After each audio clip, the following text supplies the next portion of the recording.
Welcome back to Fox News Tonight. Now, it's not called the White House for nothing. Much as they'd like it to go away, Cocaine-gate remains a major scandal and arguably my favourite story of the year. Whose coke was it? Biden's main flack won't even say whether it belonged to the president or his son Hunter. There has been some irresponsible reporting about the family, and so I got to call that out here. And I have been very clear. I was clear 2 days ago when talking about this over and over again as I was being asked a question. As you know, and media outlets reported this, the Biden family was not here. They were not here.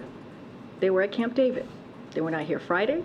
They were not here Saturday. They were not here Sunday. They were not even here Monday. They came back on Tuesday. So to ask that question is actually incredibly irresponsible. And I'll just leave it there.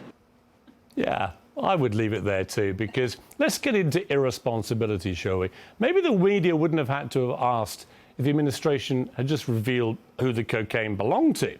And for the record, this may come as news to the White House press secretary, the Biden family was at the White House on that Friday. The president departed to Camp David with his wife, Jill and Hunter, that evening. So she was telling a bit of a whopper, wasn't she, from the podium? Well, nobody at the White House has been able to explain why the investigation's taking so long. It's the most secure building on the planet, supposedly. Fox News has learned the FBI is still investigating the scene of the crime.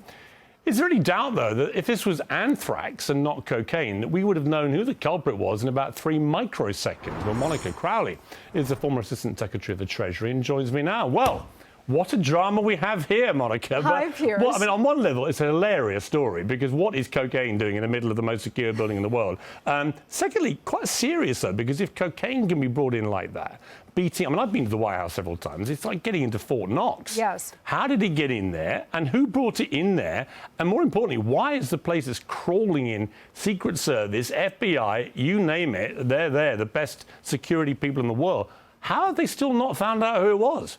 So I think they do know who it was, and they're trying to figure out a way how to navigate this crisis, right? Can it actually be Hunter Biden? Well, we don't know for sure. I mean, he's suspect number one. Well, of course, because Hunter Biden and cocaine have had a long, intimate relationship over many decades. In fact, Hunter Biden got thrown out of the U.S. Navy for cocaine possession. This goes way back. We don't know who it belongs to, but the White House is a fortress. You and I have been through that entrance many times.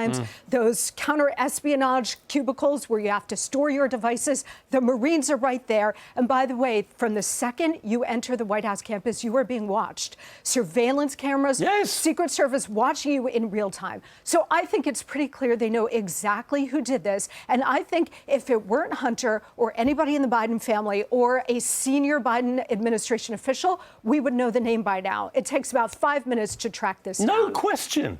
So obviously they're not telling the full story, but I thought the arrogance from that press secretary to talk about irresponsible media and then to look down the barrel of the cameras and say they were not there on the Friday, when she must have known they were there on the Friday until the evening. Well, of course, but this press secretary, like her boss, the president, and everybody else in this administration, Piers, are serial liars. I mean, every single day, they are just spewing mistruths and obscuring the facts to suit their own agenda. And because they have the protection of the propaganda press, they get away with it. So they can just issue these lies and know that there will be no accountability. Well, can you imagine what would have happened if this had happened in the Trump White House? Can you imagine the media feeding frenzy that would have gone on from all the media that are currently, from where I'm looking, being very quiet about this? They've almost like, you know what, let's just move on, because it's clear the longer it goes on, when no other culprits come into bay,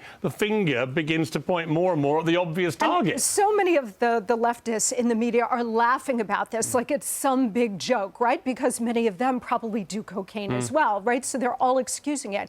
The President of the United States is the nation's chief law enforcement officer, and he's got a Schedule 1 narcotic floating around the White House and nobody can find out who it is.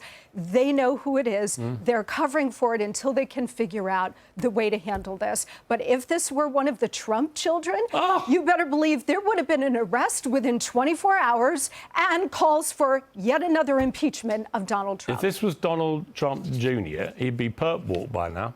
Absolutely, in front of everybody. Right down Pennsylvania Avenue, right? Handcuffed and mugshot. Monica, great to see you. You too, Piers. Hey, Sean Hannity here. Hey, click here to subscribe to Fox News YouTube page and catch our hottest interviews and most compelling analysis. You will not get it anywhere else.